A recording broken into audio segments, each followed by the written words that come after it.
Well, I'm really glad you're here. I'm calling this NCTV, and it's interviews with people on the neighborhood councils, most of whom are on my neighborhood council to start. But I've gone to a bunch of different neighborhood council meetings like Eagle Rock, Los Feliz, Atwater, Silver Lake. And we're at this interesting point on my neighborhood council where we've got all these brand new people. So it's kind of a clean slate, which is good for us because there have been episodes on the Echo Park Neighborhood Council where basically the dysfunctionality became an issue, and we even got into exhaustive efforts. But anyway, Quintus, thank you for coming here. You are the acting chair of the West Adams Neighborhood Council, right? Yeah, acting president. President, cool.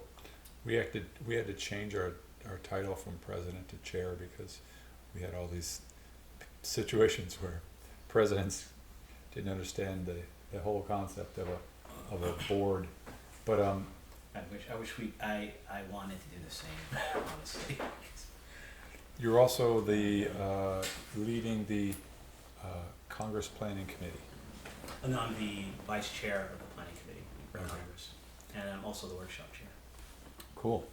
I want to talk about that because I've gone to a bunch of congresses and I find them extremely helpful because a lot of people don't really know what they're getting into, and it can just jumpstart people's understanding of what they can do on the neighborhood council and how to do it. But first, let me just ask you, you have interesting organizational expertise. Tell me a little bit about your academic degrees related to organizations. Well, I mean, maybe to start off with me, I'm from what's now like the West LA area, West Adams area. So that intersection between, we're at the edge of West LA, the edge of South LA, and the edge of Central LA. So I was just like an African American kid growing up in that area in like the 70s, and I was always interested in organizations. I think there was always a backdrop thing, but instead I ended up there wasn't a clear way to do that. Like, where do you study about organizations, right? So I became an engineer. I'm an engineering major. I worked at JPL, but it was when I went to Stanford for a master's degree, then PhD. They have a doctoral program in organizational studies. So that's where that began, and so then looking at organizations. So basically, at the time, most of us in that program we were all engineering undergrads. Oh wow! And then we were getting our exposure to social psychology, a lot more sociology courses in the business school, and we tended to be focused on the areas of technology organizations. So that would mean, so what my dissertation and with my advisor, looking at organizations in the context of high tech, which means that, it's fiercely competitive, technology's changing, the markets are changing, and it's almost like something out of Greek mythology. Like, just because you're the leader in one generation, you probably won't be the next generation, because there'll be some upstart that'll turn up and riding a different technology or different application that'll just sweep your advantages away. So that's the kind of organization theory that I am most familiar with, like from the strategy side to like organizational structure to down to the team level. Some social psychology, but not really deeper than that. And so I had a PhD in that, and then my first job was at Rice University in Texas. And because my degree was industrial engineering, they were like, hey, Jett, why don't you, teach operations management? And because it seems like industrial engineering, operations management, like it would make sense. But I didn't have much experience with that. I had never worked in manufacturing, even though I was close to it at JPL as a cost estimator there. But I ended up creating a course on operations management, the intro course for MBAs, and I decided to play to my strengths and make it a case study course. And so yeah, that was my course. So I'd have like, I think it was only 4 weeks, and I had 8 classes, and I had a case each class, and we'd have class discussions about usually a manufacturing case, like what were the problems, how do you solve it. And then when I left there, I was at Dartmouth. I was a visiting professor at Dartmouth in engineering school and for engineering management. So I taught a course in that, operations research, statistics, and it was around that time that Howard Dean's campaign was going on about 20 years ago. And when I first saw Howard Dean's campaign online, like everyone else, it was like, here is this we had seen, I don't think there was anything like it. It was like online, you're seeing all these people talking to each other and organizing, and all that stuff. And People forget what a phenomenon that was. it was the most interesting organizational thing I'd ever seen. And I know sometimes with Obama, they said, oh, yeah, Obama was doing grassroots. No. That Dean thing was completely grassroots. And because I moved to Dartmouth around that time, I got a chance to go to the, Dean's headquarters. Actually, I've met Howard, interviewed him a couple times, and have introduced him like at events. And so it's like, I know that he knows that they didn't know where this grassroots thing was going to go. They didn't. And they were as surprised as anyone, and Talk about the evolving technology and how that plays into changing the models. yeah, and the way it ties into not just motivation but materially. So what people forget now, but is that at the time, Howard Dean was really the dark horse candidate. Big time. He was the governor of Vermont, this small state. And there were other people running, like John Kerry, and then Wesley Clark came in, Dick Gephardt, all sorts of people who were more like nationally established. And the thing that was amazing is that Howard Dean, through small donations, out fundraised all of them that year before Iowa, and it breaking fundraising records to the point where the Dean's campaign was asking itself. Like they had that decision. They actually put it to the followers. They said, "Oh, we have enough money to. We have to make a decision. Either we can stop raising money now, and rely on matching funds, or we can keep on fundraising." And they put it to a vote. Wow. And the supporters are like, "Keep fundraising." And so I had a really close-in view to the rise of the Dean campaign, as well as its collapse. I had a friend who was a staff member on that campaign, and she said she was in Iowa. She was stationed in Iowa at one point. She had moved there, and she said, "Quintus, you got to come see this." And so the weekend before the Iowa caucuses, I went there independently and just volunteered in an office, and I saw things on the ground that were of concern. Whether it was a faculty friend let me stay with her. She picks me up from the airport, and at the bottom, in the passenger seat at the bottom in front of me, there was a cup that said African American Women for Carry. And I saw different things in terms of the volunteer office. Like I was making phone calls, and I could feel, I heard the anger of Iowans. Stop bugging me, And I remember telling the young guy who was like, I was like, hey, this isn't really going well. And he's like, no, this is, let's do this. Everything has to be top. In political campaigns are very top down. That's the normative of how they do things. That's the thing I worry about with neighborhood councils, by the way, that basically, because we're volunteers, I think there's a tendency for, the Department of Neighborhood Empowerment to sort of think about telling us what to do, and that being the mark of success. And I think even the GM, whoever the GM is, I think is going to be inclined to be pushed into that kind of thinking, instead of thinking of us all as grassroots volunteers. That we are all going to have our initiative. It just happens that we're not getting paid. So we won't go into that because of the neighborhood council. I think it's probably what we want to talk about. But even the scream, you know, and what happened with the scream and how that happened, and you know, so I had a good. The short story of that is the short lesson of that was that everyone acts as if the scream is what did it. No, what kind of was going on was the Dean campaign was out of money at Iowa. So not only did they lose, but they were out of money. Huh.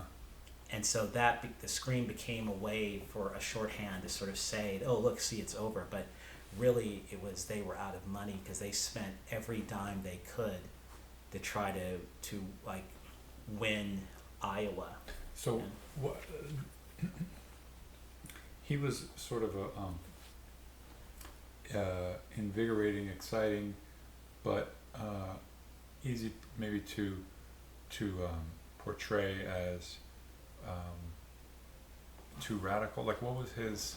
If you could describe his, what people thought of him, like what he had done in Vermont, what his goals and platform was going to be, because it was this thing where he was. There are not things in that quite. They're probably. I think there's the issue about his campaign, you know, what it stood for. I mean, I think this sort of democratic, like in the sense, like small d, like, I'm not sure if small d or big d, but, you know, democracy, you know, like sort of people becoming empowered. It's like, that was his tagline, you have the power. And so finding ways to empower people, I mean, that's how the fundraising happened. It wasn't simply the campaign telling us, oh, give us money. They provided us with tools to help us raise money, enabling us to almost be the informal ambassadors to bring in like our networks of people to raise money. Which is a sort of outside of the traditional way in which campaign. I mean, I thought he was like sort of viewed as this maybe threatening to the normal way that stuff happens. Yeah. I mean, definitely. I mean, it's yeah. There were some people in the Dean campaign who were kind of against the traditional Democratic Party campaign establishment. There was that thread that was going through it. Yeah, so it's really, so in that sense it was, yeah, a very interesting set of things. And I think that was where I became interested in the term open source. Yeah. You know, that's sort of, how do you organize people without a strict bureaucratic framework? Hierarchy. And what that, yeah, that's more peer-to-peer and empowering. And there was some interest in, there were some academics beginning to look at that. There were some Harvard Business School professors looking at Microsoft and the origins of Mozilla, the browser. And in the beginning, it was the Netscape people after they got kind of defeated by Microsoft and what they were doing. Microsoft was doing. It was like a spin-off project, and apparently in the beginning Mozilla didn't work. Like, you would think it would be enough to say, oh, look at Microsoft. Hey, we all hate Microsoft. Let's do this product. That wasn't enough. I mean, it's so weird because it can, what works and what may hopefully work can also have a lot to do with how vulnerable they are to sabotage. You know what I mean? Well, it turned out it had to do with organizational structure. What did it? It's like what they did is they redid the architecture to make it more modular and easy pieces. So it's almost like in the beginning, you could hate Microsoft to want to work on this browser project, but here's this complex software and you don't know where to begin. But when they're having a software architecture that was more simple and more, modular into pieces, you as a programmer could be like, oh, I will work on this part right here. And you can find a little angle of where you want to work. That's kind of how neighborhood councils can work sometimes. That's what we almost need to be like as neighborhood councils, right? Yeah.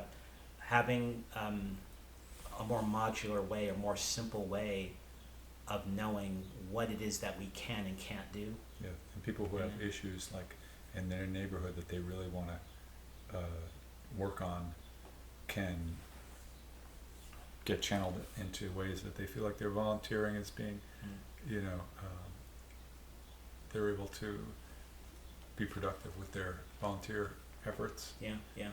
And what committees or what projects they could lead, while at the same time from the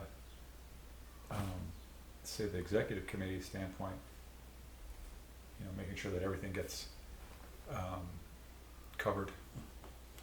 Well, I mean, that's, I mean, it's in that sense, it's kind of interesting to be like the way this worked, because my mother had been on, was always like, had been active in LA community. My mom was active in my neighborhood, Yeah. in the local community and stuff. And it's Mm. funny how that can, like you were mentioning, you didn't know exactly how to get involved before you went to do engineering. But please go on about your mom's involvement. Well, basically, in terms of neighborhood councils, what's relevant with that is that's how I knew about neighborhood councils. So she had been on the neighborhood council for, I'm not sure for how long, but she had been on it. And so I'd been with her to meetings. And then she didn't get reelected, I think maybe, I want to say 2018 or something. And then, but I knew about it. And then I think 2020, I think I was asked if I wanted to. Someone asked me, no, I hadn't moved back yet. And then Were you still in the Northeast? I was still in the Northeast. That was part of it too. Or I was like still back and forth. And then 2022, was it 2023? I was getting my years mixed up. Last year is when I ran. And yeah, and I think there's so really what it's been like is like, you know, you take someone, like I have, you know, this organizational background, theoretical, but it's tied to operations. So I think a lot in terms of not just strategy, but the logistics and capabilities to do it. And then I asked also, I created a project in New Orleans after Katrina, a volunteer project. And so I have all that background, and all of a sudden you take someone like me and you throw me, like, you know, or I leap in to this neighborhood council system. And even though I haven't been around as much, I mean, I grew up here. And so even when running for office in my immediate neighborhood, it's like, you know, oh, it's Quintus Jett's son, you know? And actually even some of the people on the board, they already knew of me from her, and, you know, and so I think that's why, I mean, I had just gotten elected effective July 1 last year, and when it came time, you know, as soon as I was on, I had people asking, hey, Quintus, do you think you might want to run for vice president? You know, so in that sense, I think that did provide a kind of a quick access to leadership, and then I also found that, yeah, it's like my ability to process what's happening with neighborhood councils is pretty accelerated. Like one thing I sort of made it as a quick observation, like as a joke, but it's amazing how most people agree with it. That I think every neighborhood council is always 2 months away from oblivion. Everyone, because there's always like life happens and people have to leave, and then if, you know, or life gets busy, and so you can't, like, you know, promote meetings, and, you know, and then you get off in a different rut, and then, you know, it's like, yeah, so we're all vulnerable, so we're constantly, in that sense, to me, we're very much like those strategic business units that I looked at in my dissertation in high tech. It's like, you're never safe. I mean, yeah, there isn't a neighborhood council. I mean, if you're a neighborhood council and you think you oh, we're set, we have everything all together, I think you're about to find out that that's not true. Yeah, I totally have had that feeling. In fact, we recently were having trouble getting enough seats filled to have confidence that we'd be able to have meetings.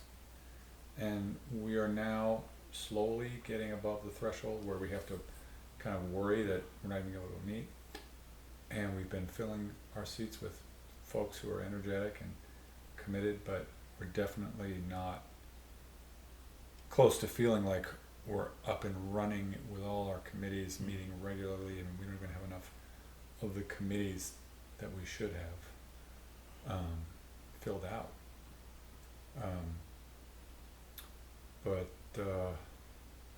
So yeah, I'm really interested in your sort of organizational assessment of the Department of Neighborhood Empowerment, because it is this funny thing. Do you remember how it got started and all that business and the? Well, yeah, but kind of became a student of it a bit, like,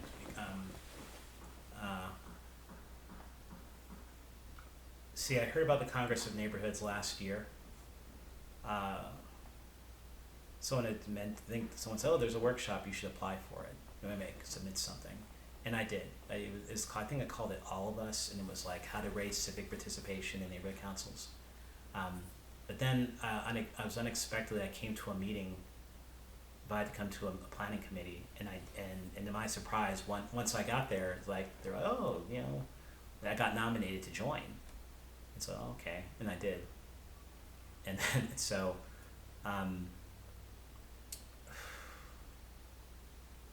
lost my train of thought.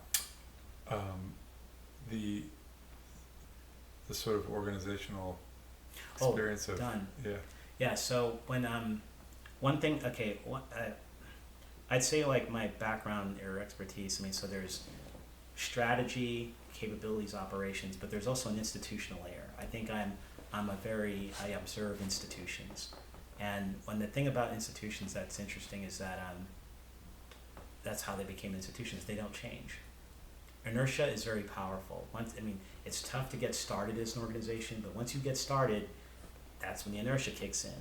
And you almost can't change an institution without looking at its origin story, and when it was founded by whom, and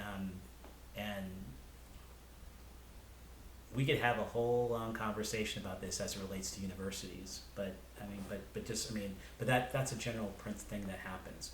And so last year, on the planning committee, towards the last month, I was invited to create a theme statement for that year's Congress.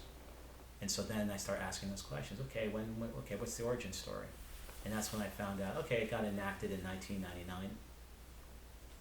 And so I kind of made reference to that, 24 years ago. But then I was on a planning committee again this year, and then I'm like, this is the 25th anniversary. What a great time to talk about that. And so what I found so far, and so it's probably, I'm getting better I'm just going to be public about what I think I've found, and someone's going to correct me, hey, you didn't remember this angle. But there are three angles to the origins of I've seen in terms of the creation of this neighborhood council system. Number one is that the Valley and North Hollywood were threatening to secede. So there's that kind of dynamic going on. Second, it wasn't just a threat, it was like really... Yeah, and they literally provide a lot of the tax base. Yeah, so... It was a real worry. Yeah, so that's the thing, it's like organizations aren't just about meaning, even though meaning is important, but resources, right? Like in the threat of loss of resources and all that stuff. And so that was like one angle. A second angle is what was happening in what's now called South LA, because this wasn't called South LA when I grew up there, but okay, it's called South LA now. So I worked there from 2000 to 2003. I taught elementary schools at about 7 elementary schools. Okay, yeah. And it was because I was a music teacher, and I would have one school on Mondays and one school on Tuesdays. And I got to go from Watts all the way to like 75th Street and observe sort of the rapid change that was happening there, just demographically. Yeah, yeah. In such a short amount of time. It was amazing. But had been called South Central. Right. Isn't it funny how something can, a name, like we were talking about the curry leaf, a name can really, and that's one of the funny things about Dunn. I think the name is a huge problem because I know people whose last name is Dunn, and people in meetings will talk about, I talked to Dunn, and it's like someone who's in the audience doesn't know whether they're talking to a person. Done can also be like a verb, like, and done can also express, the completion of an action. It's just, doesn't say neighborhood councils in the title, and it doesn't. It feels, part of it feels, as a person who's, again, still new to the system by a year, it kind of feels insulting to call that department done. Also, the fact that it's empowerment is in the title. Well, that's what they're supposed to be doing. And Well, I guess that's, they're advisory. no, but I think that's the thing that I think that with that name, it's like, I almost feel as if someone came up with that acronym to kind of suggest that they're about getting things done. Right.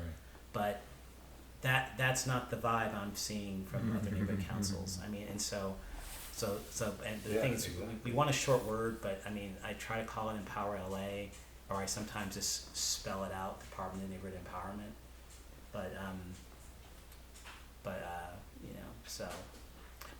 So the first is this the Valley in North Hollywood. Second, there was the Empowerment Congress, which is still here, but it was created from South LA, people like Martin Ridley Thomas, Karen Bass actually has said that she was part of that community activist, and so the idea that some of this is from the model of neighborhood councils in part is inspired by this idea of the Empowerment Congress. Which I think a lot of people do not know. Yeah, a lot of people don't know that.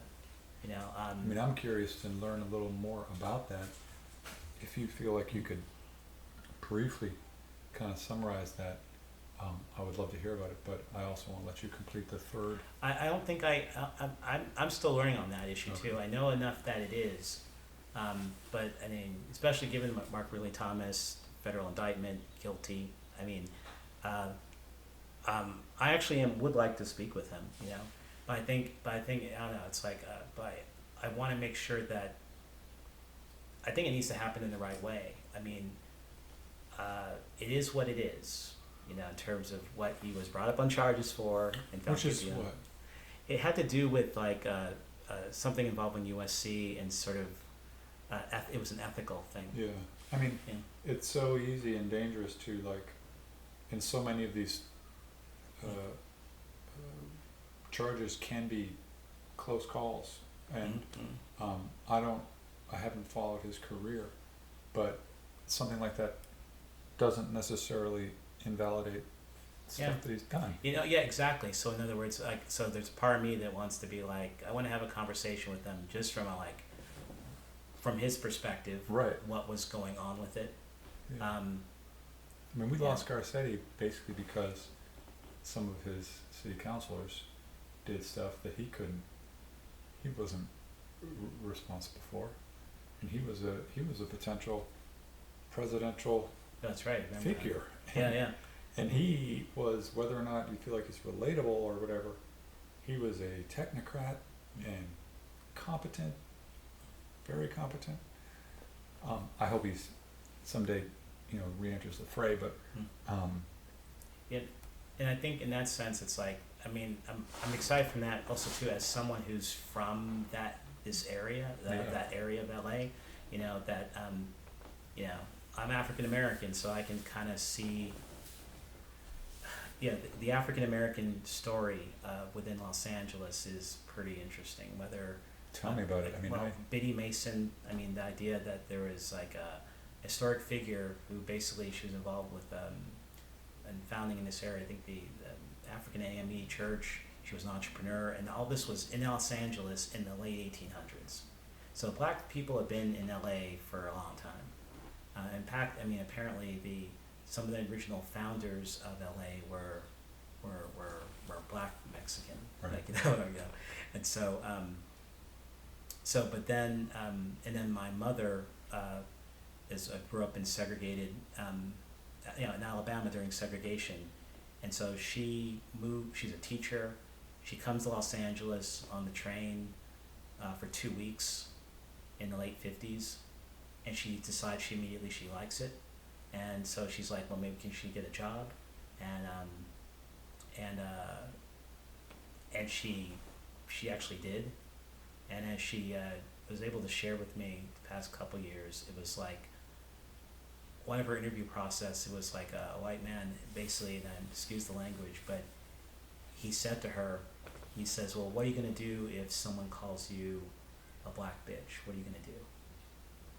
Because that was what she was walking into. So even though this wasn't segregated Alabama, there were still racial issues here in LA, and they wanted to hire someone who would be able to walk into situations that would be racially charged, you know.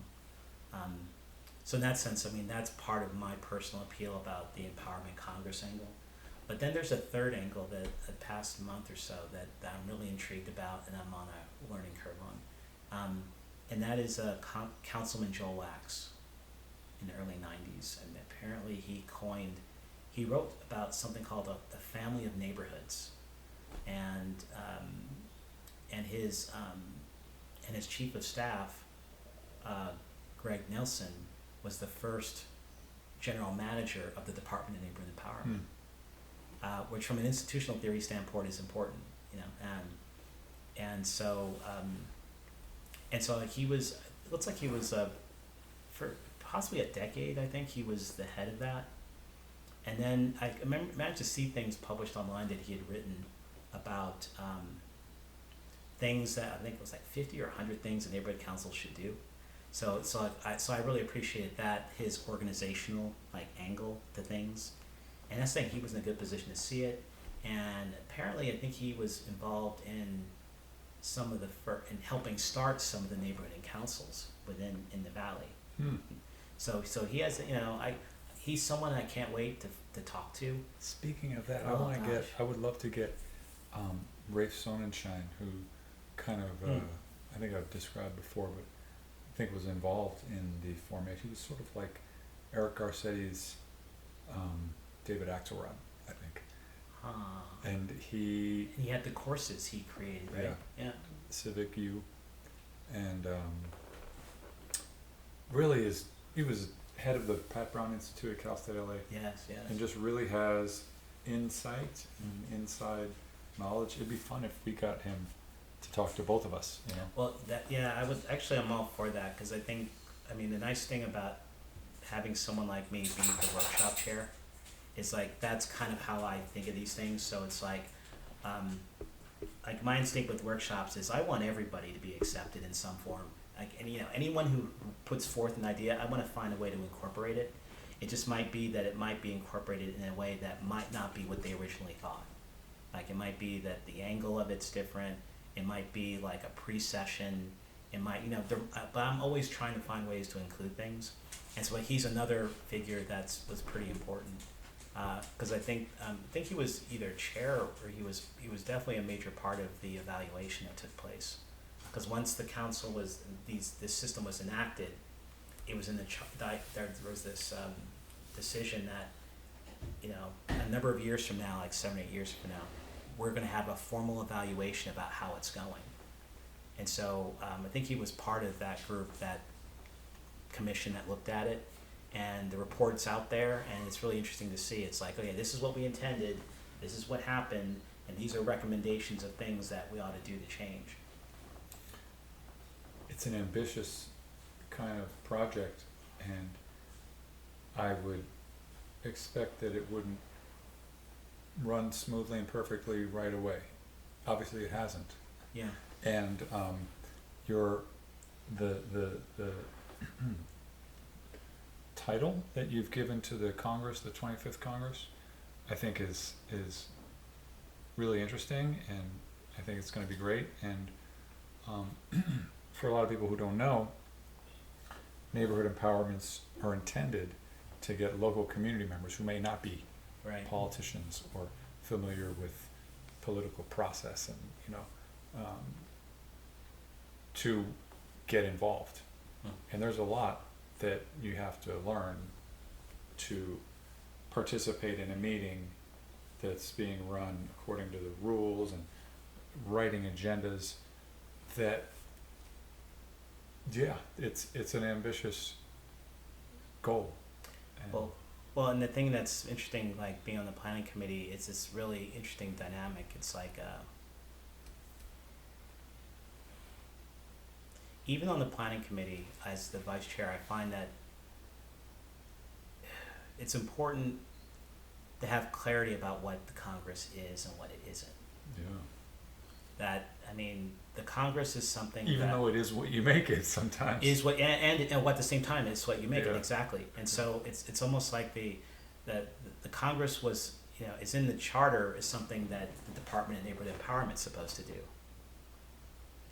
But they didn't do it, and now we have neighborhood council leaders basically steering this thing and creating it, including raising money for it, because there isn't any budget item for it.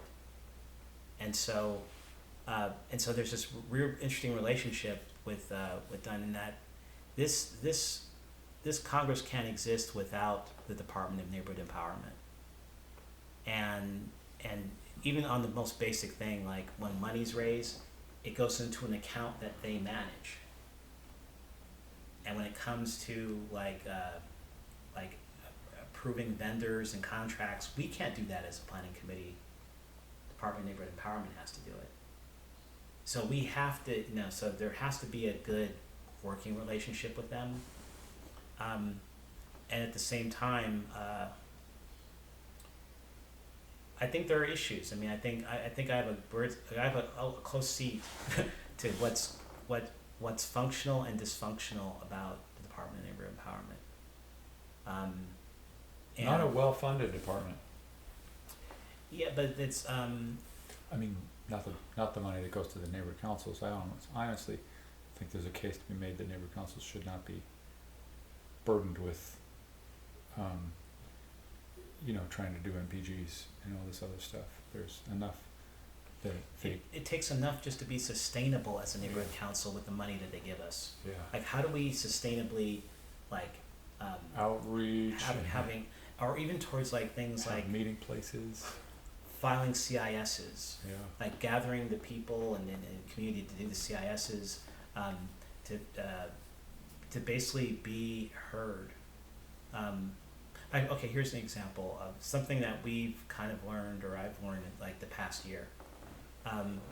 In the fall, we had 2 neighborhood areas that had significant had issues, like public safety issues, and it had to do with different. It involved different city departments, and the neighbors. They had tried to do things to get the city's attention, including the departments as well as the city council office, and not getting any results to resolve the issues. And so they came to the neighborhood council, and what we did is we agendized the issue, and we passed a resolution to send a letter to our councilwoman that this is an issue. and you've been noticed Yeah, but it's taken officially. a while. But it's taken a while to figure out what was essential to do that. I mean, Right. now I understand how it works. It's like, one, it has to be agendized. You have That's to right. agendize Yeah, it, no. and it has to be a quorum. And then it's not just the substance of the letter; it's actually the fact that here is an issue that a neighborhood council at a quorum meeting With a vote. the vote of whatever, that gets the attention. Yeah. And because then it's something that can't be ignored. And then I think the final part of this is, I think our decisions need to be published. These votes need to be published, like like I don't know. This actually might be your neighborhood council. We might have talked about this. Like, sometimes it's where neighborhood councilors are sometimes told what we're not supposed to do, and it's like, oh well, we're not allowed to write letters of support to anything outside of a city entity. I've heard that. I could go on about like how that is much more debatable, you know, especially if we think of things that there are a lot of things that neighborhood councils we don't want to do because we want to abide by the law, but city council violates them all the time. You know, so there's that whole issue, but basically, I have one of those right now with our assembly election, and I understand that it's not proper, but it'd be neat if folks from the neighborhood council could come on outside of neighborhood council and organize a forum to have a candidate debate, because we've got two candidates and Wendy Carrillo's termed out, and we need to know which offices handle which things, especially since so many people in LA, unlike yourself, like myself, are not from LA and don't understand these different weird overlapping districts and positions, you know, county and assembly, and our district maps are just a weird mismatch. But anyway, you were mentioning things that neighborhood councils should maybe be able to deal with. well, and I think the way to do it is to be public. I mean, we're public entities. I think in that sense, I think these things should not only be, I think there's one, I think it's Toluca Lake. Their website, they list their votes on decisions that they've made on their website, and I like that idea. I mean, and so it's almost like, yeah, I think our what we vote on, that's where the accountability comes in. You know, and it's like, yeah, I'm going to make a vote, and then I'm going to have to answer for it. Yep. And and that's too. I think that can also reduce other things too. Sometimes I've been seeing votes that on neighborhood councils where someone votes no out of like spite, kind of Right. like, and it's like, no, maybe they should be thinking about it. It's like, no, just, I mean, who are you representing here? And are you prepared to really, you know, vote for something, like explain your vote? Because Right. I think sometimes if people knew that, really expected they would have to explain their votes to the public, Yeah. they wouldn't be as petulant about it. Yeah. I mean, Yeah. and then it's complex, because then there are things where, like, I found myself, if I'm the last one called or near the end, and we have two candidates, both of whom who are really good and have come out and offered, this is just for a board seat appointment, Yeah. both of whom have come out and, you know, offered to be, you know, a volunteer, and one of them's getting all the votes, and I may vote for that person if it were close. I might cast a vote for the other person just to let them know, you know, we appreciate you coming out, we hope you stay involved and join a committee. So that's a little bit, but I could easily explain that. And You know. and then there's also how, like, I mean, I'm trying to do this within my neighborhood council. We'll see. I know it's going to take time. It's like thinking about how people think of what participation is. Like, if you're a board member, if board membership is simply, I mean, it's actually great. I don't want to take that for granted, because I mean, our council is pretty good about, we have the monthly in-person meeting now. As a board member, at the minimum, you should be showing up to that. And if you can't, sometimes that's fine, but you like let people know. Right. And so that's been good. So we usually meet quorum pretty regularly. You know, actually very regularly with that. But the thing is, it's like being a board member is more than just that. Yeah. There's always things in between meetings, and there's activities that you can choose because you're a volunteer. Like, you know, it's like in our case, we have at-large reps, we have business reps, we have homeowners reps. You can do things as a board member individually that's separate from us as a body. Totally. And I don't think people aren't as aware. They almost think, oh, the only power is when we come together as a body. But no, you're still Right. an individual. You can still do things. You just need to be You're not- clear. Right. And you know? you're not meeting outside of the board as a group to try and influence a vote. And a Right. number that could, but I've seen that dynamic where people literally have misunderstandings about that, and then they don't connect outside of the board in the way that they really would like to, which was one of the reasons they got Yeah. involved. Yeah. Yeah, getting that stuff made more easily digestible for people would be helpful. But yeah, I was at a thing recently with, I think we talked about it, the organizer of Ciclovia Streets LA, Nithya Raman, and one of the bicycle advocates from South LA, woman who has been a big promoter of Dolores, maybe? Does that sound familiar?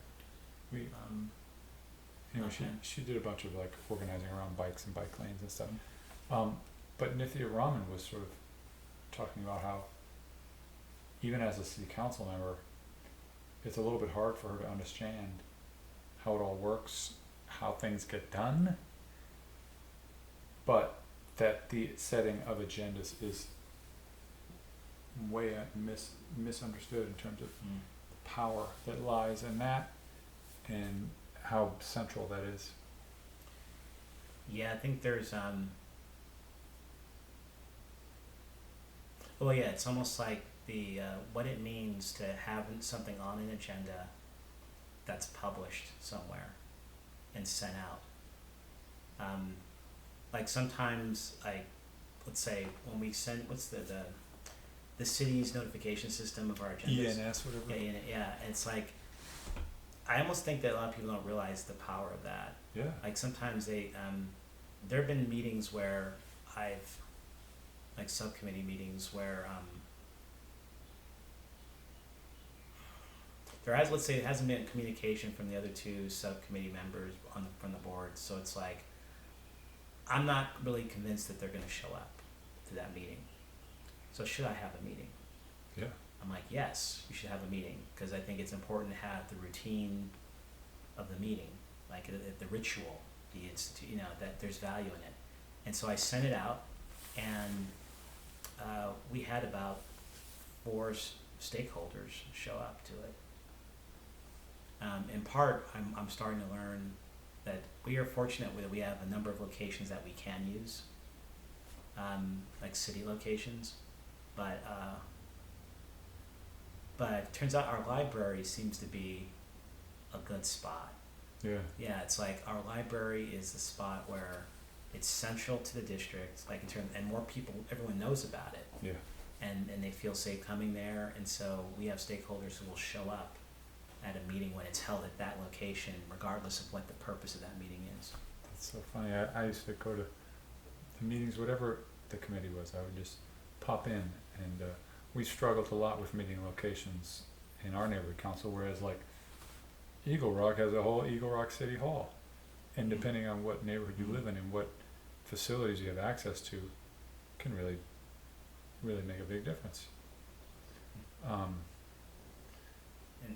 And some neighborhood councils, like, have to pay. Right. I think there's a neighborhood council that was using an LAUSD school, and it was like, they were like, oh, they're saying that they had to pay. Like, what? I'm like, wow. Yeah. I mean, getting to your point about like the money that we get and how we Yeah. can spend it, it's like, I mean, yeah, it's like we have to basically reinvent from scratch, and all of us have different backgrounds based off of our bylaws, right? So it's like every neighborhood council has to, from scratch, figuring out how to sustainably set up administration that's actually effective towards what our purpose is. And I appreciate how complex that is. And and the Department of Department of Neighborhood Empowerment, that there's really no good place to talk about how to reform this, unfortunately. Right here. Well, I mean, it's like, I do have thoughts. I mean, it's like, I do think, and I've asked the mayor by the town hall about, because she said she thinks the neighborhood councils need to be reevaluated. and she said that, and she's actually affirmed that that's what she said and she means it. But the problem is that setting up something like that would take years to do. And the way a mayor, any mayor, has a chance to influence neighborhood councils and where they want, or in this case she wants to take it, is her hiring of a general manager or the firing of a general manager. She appoints the bank commissioners, Board of Neighborhood Commissioners? yeah, the board of neighborhood Councils. Oh yeah, board of neighborhood councils, and so that's sort of how, which basically makes, I think, whoever is the GM of Department of Neighborhood Empowerment, I can see how it's a kind of a precarious position to be in, because basically, at the end of the day, you answer to the mayor. At the end of the day, I mean that's just how it is, and the Department of Neighborhood Empowerment has its own culture at this point. And so in that sense, I do feel empathy for the new GM, because she's basically walking into a department which has its own culture and structural organization, which what does she do so that it doesn't work her, or sometimes give her a false sense of what needs to happen. I have not. I mean, I'm a little scattered when it comes to all of the different things that I have a tab on, and I forget if she came from within the city or outside. She had a lot of campaign experience, outside. So the she new has GM. Yeah, the new GM, and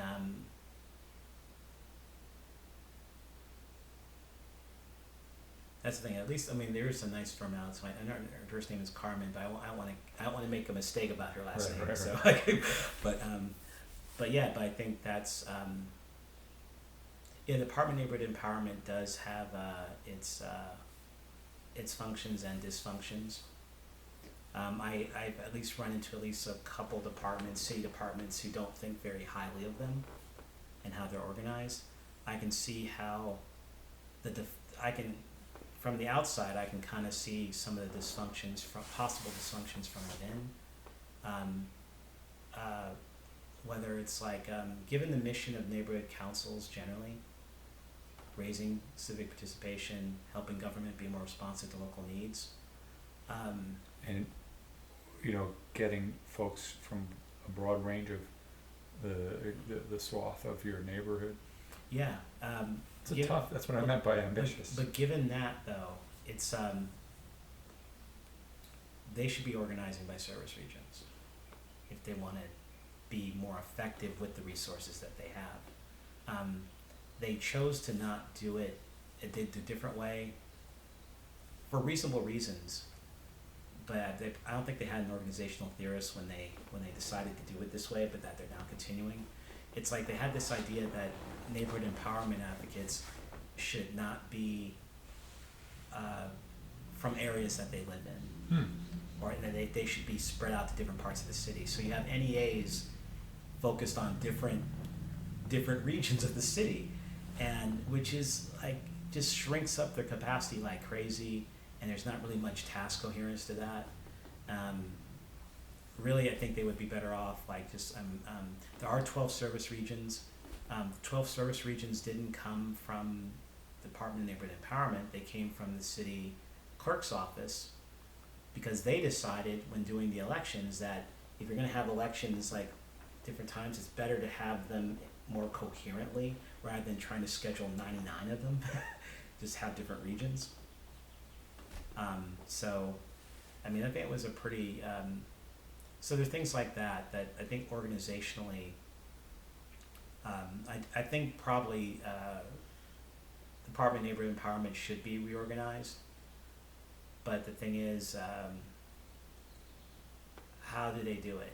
I mean, I'm not sure if they really have a good vision of how to do it, and again, it's not their fault in the sense that, coincidentally, but prior to this, I was a professor of public administration at Rutgers, Newark, and so I was a public administration professor. I know what's required in MPA teaching, and operations management isn't one of them. To my horror, operations management. I think NYU had a professor that was bringing that in, but in terms of the requirements to have an MPA, operations management is not required, and so we have a bunch of people in administration, in practice, and with MPAs. Oh, we'll do it this way to be more efficient, and they have no idea what they're talking about. And so I mean that respectfully. It's like I'm not saying this to blame them. It's like, how could they know? But it applies to little simple things. Like, there was a point when I got elected where I was saying, what's the effective date of my election?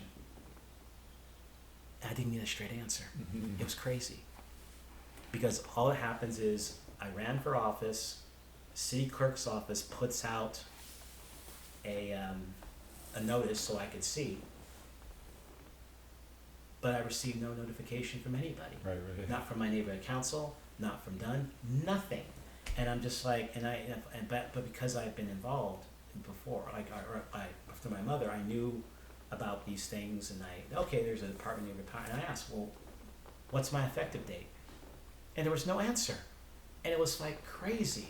And I was getting all this like unique thing. Oh well, your first meeting is like the third Mondays, which is like, and finally I had to basically figure out. Okay, so what you're saying is my effective date is July 1. Okay. Why can't you just say that? And so to me, that's the lack of understanding and clarity about organization that frankly upsets me. Like when working, so in that sense, it's like I have this interesting, relationship in my head, with Dunn and Department of Neighborhood Empowerment, and that I do appreciate them, and it's like I do appreciate the individuals I work with who are trying to help in their best that they can, given their limited capacity, because they do have limited capacity. At the same time, it's like we could do better. Right. Like we really, and all of us can do better. And it's not like I'm just applying this to them, the department. I'm applying it to myself and our own neighborhood council. Yeah. I chaired our last meeting on Monday, and there was I was able. There's an opportunity to express my philosophy about this, which is we are all volunteers. I am never going to get on a high horse with my board about, you guys, we ought to do this. Ought? This is volunteering. I am never going to question another board member about what they should be doing and the way they should be doing it. All I ask is just clarity. Right. It's like, hey, we're doing this. We need someone to do this. Can you do it? Nope. Fine. Right. You have your reasons. It's okay. But the same thing, I'm going to do the same thing too. It's like I have limited capacity, and so I won't be able to do things, and so I do think there's this element of how do we extend. That's where the art of leadership comes in. Well, I think it's, to me, more very fundamentally extending grace to ourselves and to other people in this, including Dunn. But the thing is, though, it's like I think I've kind of worked it out with the Department of Neighborhood Empowerment, where I try to be as candid as I can. When they do things that are very helpful and have been helpful, I say so. When they don't do things, I express my disappointment. And usually I don't get upset when they don't do something. I get upset when they say that they're going to do something. Oh yeah, we'll look into it. We'll get back to you. And they don't do that. That's like, if you and it's saying you probably knew it. Sometimes they knew at the time they couldn't do much, but just say so. I just don't mean. When I ran for office for the neighborhood council, something that I said, which it turns out most people, didn't really resonate with people. Really, like it didn't matter to them. I was like, I'm not going to waste anyone's time. I'm not going to waste my time. I want to make sure that everyone else isn't wasting their time. And everyone's like, I didn't get it. But it's like, no, but that's what I mean. It's like, we're all volunteers. And the thing is, and part of the tension with Dunn, maybe, is that this is their job. And so they're going to do things to keep their jobs, as opposed to sometimes doing things which would be more real in terms of what I have to do and what you have to do as volunteers of a responsibility. It's like, great, or public officials, yeah, great, but we're not getting paid. We have to provide our own email addresses. And so it's ridiculous, you know. And now we're on this topic, and I'm going to say something that I've actually said to members of the Department of Neighborhood Empowerment as well. So, I mean, this is not, you know, yeah, you know, tell them, because I've said it to them, you know. It's like, when the spirit of them wanting to help, sometimes they want to come, you know, and listen and be part of things, you know, especially with the Congress. And I've been pretty clear. It's like, the problems never come from them not knowing what we're going to do, because we're telling them what we're going to do. That's never been the problem. The problem has always been they are not telling us what they're dealing with, and then so we're like left guessing, and they're making all these decisions, and we have no idea where they came from. You know, like this those email addresses that were there used to be Empower LA had email addresses that were supposed to go to every board member. So some of these were set up. All of a sudden they came out of nowhere in January. No explanation. And then all of a sudden they're gone. Why? Now, after there was a stink made, there was some discussion and reasons given, but as someone who was observing it as it unfolded, it's very weird. It's not very transparent. It's like these emails started up and they came out of nowhere, even though I think there are some good reasons for them. And there were some problems that can kind of come in with them, but were we engaged about those things? No. I happened to be talking to a member of Neighborhood Empowerment, and that's how I found out about it, that this had happened. And also that's when I found out that all 99 councils didn't have them. Like some did, that some didn't. But that's the thing. That's the dilemma in dealing with Dunn, and that's why I get concerned about, you know, the new GM, what she has to deal with, because basically they're organized by, they have a leadership team, they have a field team, they have an administrative team, and so the field team doesn't know what they can share with us, and if they are at the point, if there's something that the department has done that we don't like, that neighborhood councils don't like, the field representatives, they hear it, and so if I'm upset and I say, hey, well, why are you guys doing that? They won't answer, because it was the leadership team that came up with it, and if they tell me who was responsible for that decision I don't like, they're worried that they're going to lose their job. And so I get it, you know. So in that sense, I'm not like trying to blame anyone. I went to this homelessness thing that they did. They had a thing at City Hall about homelessness reps, liaison. Yeah. And it sounds a little bit like the NEAs are feeling underpaid and overworked. And They probably are. yeah. As are people who are working in the, you know, as case managers and whatnot. Yeah, this is going to be fun if we can build on this and get some other folks from other neighborhood councils and even maybe some people from Dunn to sit down and tell us what they're dealing with,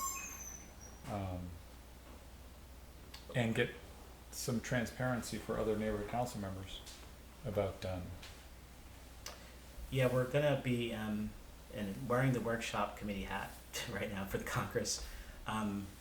Tell us the name of the Congress, because I think it's the name of this year, the theme is Neighborhood Power, Citywide Impact. The next 25 years start now. And so we've received approximately 25 workshop proposals.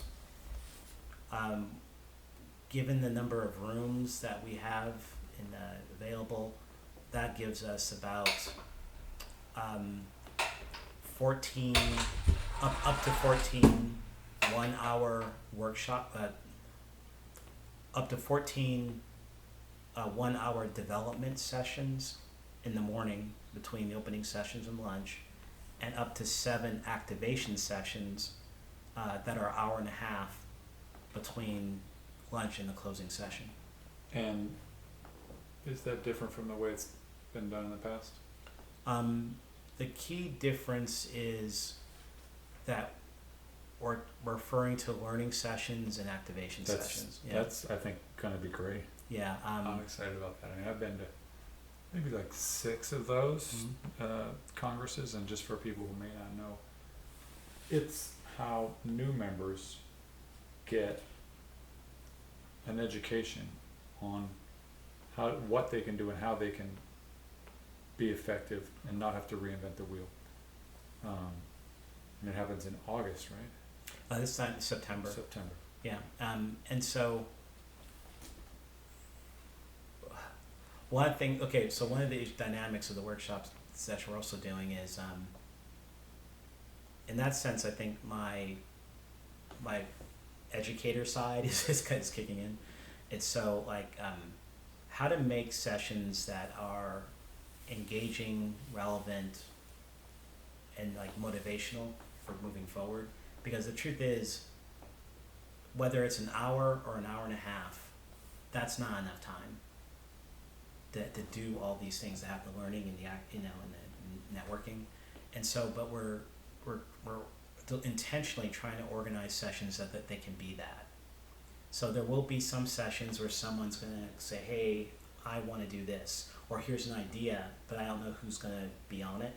And as a committee, we're actually filling in those gaps so that we can help the framing for it to be good and more interesting, like for hopefully the most number of people. We're trying to do it so that they really are interactive. So it's like if you get accepted for a learning session for an hour, don't expect to be given a lecture for an hour. You know, it's like expect to maybe have 20-25 minutes to introduce the issue, maybe give initial background, maybe a case example or something concrete, and then there's 30 minutes like for the questions and for people who are there who might actually have something to add to be part of that conversation. And so that's another difference from last year. It's like we're not just saying that it's interactive, it's in the definition of what these things are. That's great. You know, that kind of making connections across neighborhood councils is something that needs to happen more. Well, one thing that I've been trying to work through is like having us do things by service region is powerful, because it's like even just to know your neighboring councils, right. That's like pretty big. And so one thing we're planning, or at least I've been proposing and kind of reinforcing, is like the lunch hour. It's going to be on the South Lawn again. And so my thinking is like, how can we have a South Lawn event where we can have it organized by service regions, like where people sit. And granted, it's not 100%, but it's almost like understanding what the flow of these things are. It's like sometimes in planning, I think we assume that, we're going to have 80, 100 people, and they're all going to be there from morning to the end. No, that's not really going to happen. Some people aren't going to show up until near lunchtime. Some people are going to leave after lunch. So I think lunch is our peak period.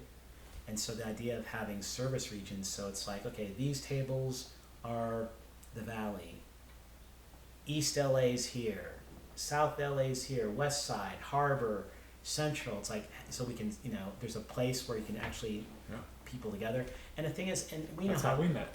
Yeah, exactly. And the thing is, we know how this stuff works. It's like, I might be sitting in the South LA region, and then it's like, during that lunch period, I've had my lunch. I'll be like, hey, okay, hey, I'm gonna walk over to the valley, and I know some people over there. I'm gonna go meet people. It's like that is going to happen, and so having a service region orientation to have that communication, having an activation session where there can be some interaction between. Probably the four entities that we probably deal with the most as neighborhood councils outside of us are things like city clerk's office, Department of Neighborhood Empowerment, the city attorney's office, neighborhood advisory division, and the board of neighborhood commissioners. And so a lot of what we're able to do does depend on our interactions with them, and sometimes a lot of our frustrations have to do with our interactions with these same groups too, and so but the thing is, there's some things we won't be able to address, I don't think, reasonably in the Congress, mostly because we have limited time, but one issue that's pretty, I think, big is other governments, other levels and kinds of government. They might have said it, I'm sure maybe they've created a rule, but it seems to me that Department of Neighborhood Empowerment, they really like to invoke things to keep us limited. Like, it's like, oh, well, you're city officials. You shouldn't be talking with you shouldn't be talking to county. You shouldn't be talking to state. You shouldn't be talking to whatever. That's not realistic, and it's also not effective. It seems like it's also not how we're gonna get the answers that constituents are asking. Who do we connect them to? Whose jurisdiction is that? That's why I was talking about that assembly thing. One funny thing I want you to hold what you're thinking. I've always thought I love book clubs. Mm-hmm. I thought it'd be kind of funny to do like a city charter reading club. You know what I mean? Yeah. Like get a bunch of different people to read the city charter together, or to split it up and talk to each other about what's actually in there, because it's just a good grounding, But you were mentioning other governments. So it's like, for example, in West Adams, one issue that's big is that sense of development that's going on, like all these buildings getting built up and torn down, and Same here. And a lot of that has to do with laws passed at the state level. Yes. And so, Exactly. we need to deal with that. And then what's also happening is, at least what's happening to us, is we're starting to hear from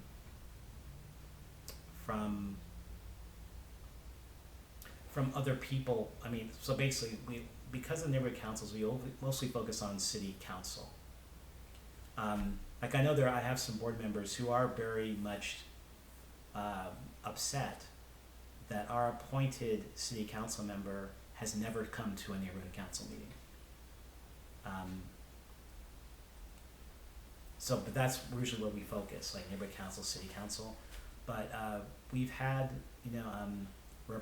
field deputies from our state senator's office, our state assembly person. Even there's been outreach from our congresswoman. She reached out to the neighborhood councils in her area, and she had they set up a Zoom meeting. So because they understand. Especially now, as we're heading into this election, where so many people are just like, does this system still work? Well, part of the thing that gets me is there's not much understanding, I think, conceptually, that's talked about for directive number 2 of neighborhood councils. Cities, helping government be more responsive to local needs. And that is, from organization theory perspective, it makes a lot of sense. Because in the high-tech world, they kind of know. It's not even in a textbook, it's like implicit, they know, that they've learned from experience. You are not going to have a large company, tech company, that's functionally organized. Where here's this big company and here's the engineering department, here's the marketing department. They don't do that. They don't do that because that's inherently slow, less effective, and more costly. So that's why they have things like strategic business units that focus on particular markets, particular verticals. You know, I was talking with someone from Salesforce the other day, actually this week, and it's like when I was talking with them, they're like, and I was telling them, yeah, I'm involved in neighborhood councils in LA, and they're like, oh, let's put you to the public sector person. You know, see, it's like, silos do not work, but the problem is that when it comes to government, especially, administration, view of government, especially, that's how they organize. I mean, the city of LA, every department is a silo. Yeah. And in fact, there are silos within departments too. And so what we as neighborhood councils can do is we can break those silos because we're at the local needs and we can talk about the diversity of things. So that's something that we were able to do with our council. There was an extreme nuisance problem going on in one small section of this like 2-block area, and everything's happening here. There is like cars being repaired in the street, illegal fireworks going off, a dangerous dog coming, like threatening people, LGBTQ harassment. I mean, it's like all of it is from like one place, right? And the neighbors have done things like to sort of report it, but it really took working with our city council office to call those departments with the city attorney to bring all this together to be like, okay, let's work together to solve this problem that has not been solved, even though neighbors have been patient, have been complaining, and all, Filing service requests. Yeah. And so I think that's one of the things that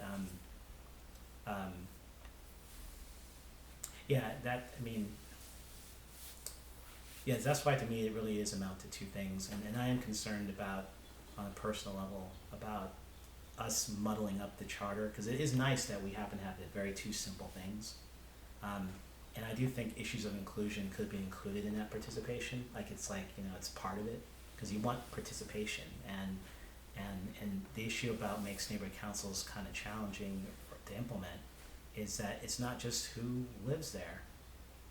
It's it's all sorts of things. It's like, do you live there? Do you rent there? Do you work? Do you own property, own businesses, participate? And then there's all these different categories that Kid go to school there, go to church there.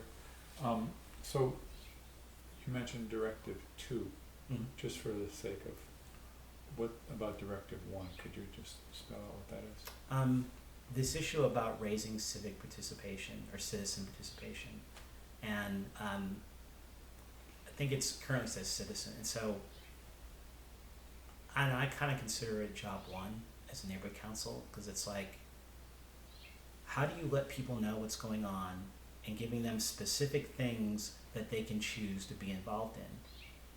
It's like, in my mind, participation, I think we're too stringent with what participation means.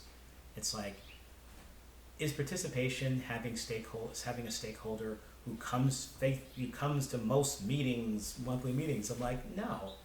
I would be glad to have someone who just reads the emails or the messaging, and it comes to like 3 general meetings per year, and who knows, then there might be certain subcommittee issues like their public safety or education that they care more about, that they show up for more, and they don't necessarily need to be a board member to be on a subcommittee. They can be a stakeholder member, and so I think that is job one, because I understand it. Job two is much more intricate.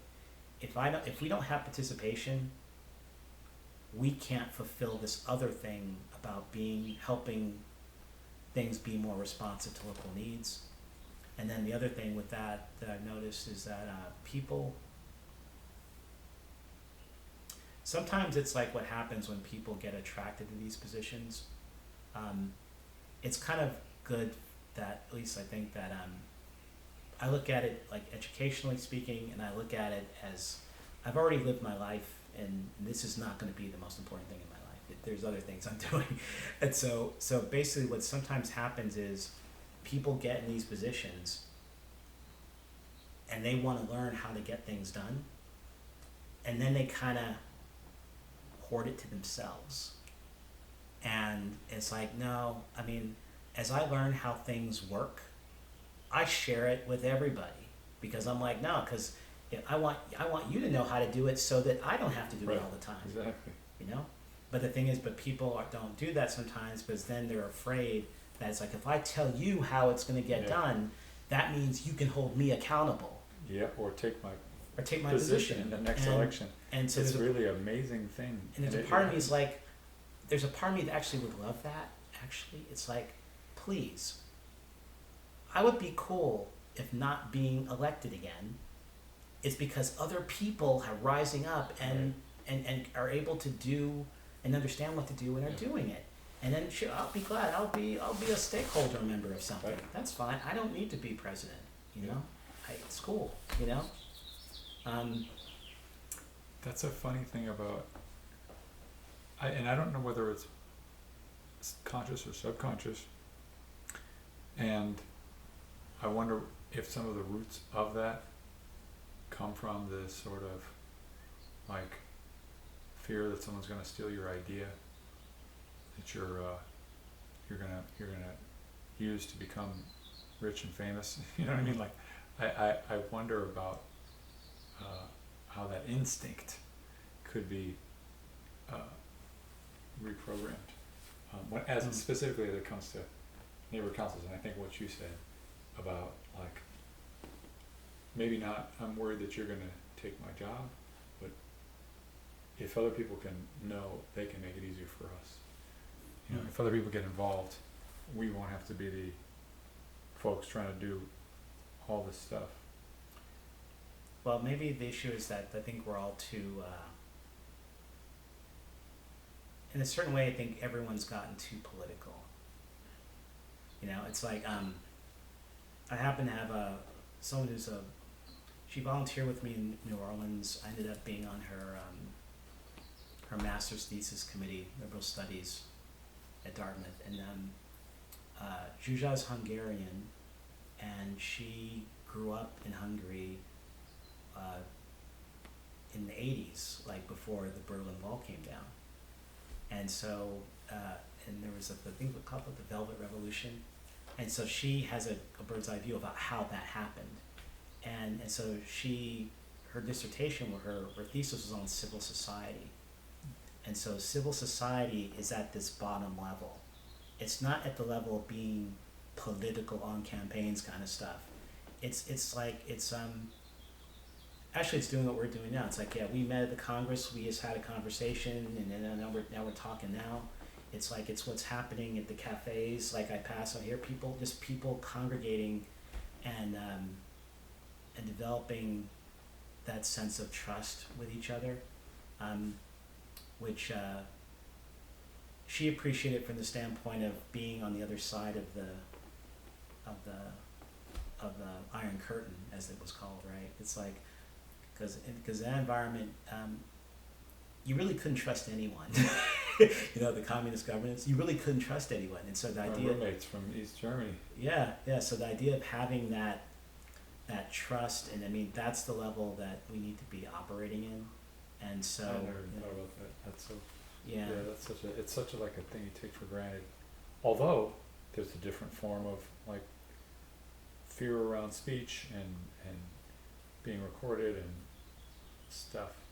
But yeah, I mean, so I want to let you get back to what you were saying about how to get more folks engaged and across different neighborhood councils. You know, even if they don't, that's what's so funny about this neighborhood council is that in a lot of ways people come here for Dodger games, and in its origins it was a neighborhood in LA that people from all over the world Yeah. could come to Yeah. without having to deal with the restrictive covenants in other neighborhoods of LA. Mhm. And there's similar thing in Boston where I grew up, these sort of neighborhoods that attract folks who are, from all over. And so I would love to open up our board qualification, stuff to not just people who rent or own or whatever, but, and it's interesting because I think Silver Lake, I think it is, does a thing where if you show up at a meeting, you can vote if you're at that meeting, you don't have to be on the board. Interesting. There's all kinds of stuff like that Huh. that's possible that I think would be neat to kind of And discuss folks who are doing interesting things with their own bylaws that could people could think about. yeah, it's like we don't have we don't have a feedback loop, because you can think about neighborhood councils as learning laboratories that we're all trying different things, and maybe the problem is it's tough enough to learn from ourselves and our own experience within our neighborhood councils, let alone have enough capacity in our heads to see what else other people are doing. That's why I think the Zoom revolution could be Yeah. interesting. I'm very hopeful and frustrated because we haven't quite had enough people on the board to be able to vote to get our meetings to have a virtual Yeah. aspect to it. I hope we will, but we can have our committee meetings on Zoom, which is cool. Yeah, we finally did that, but even stuff like that, it's like we had passed it in the fall, and I was about to submit it, like more recently, because we had other like things that we were always doing, and so I'm about to submit it, and I'm like, wait, we just have 9, we need 10, so we had to bring it up again to pass it, and yeah, it's but yeah, I think there's whole thing about having the capacity, well, the learning cycle, like how to get that going, while at the same time sustainability. So it's like right now I think we have like 14, 15 in our bylaws, and right now we're about to be down 3. One, because someone like moved out of the area. Another, because according to the bylaws now they're rewritten, like they're not eligible for it. And then the third, because I think our eligibility was so restrictive,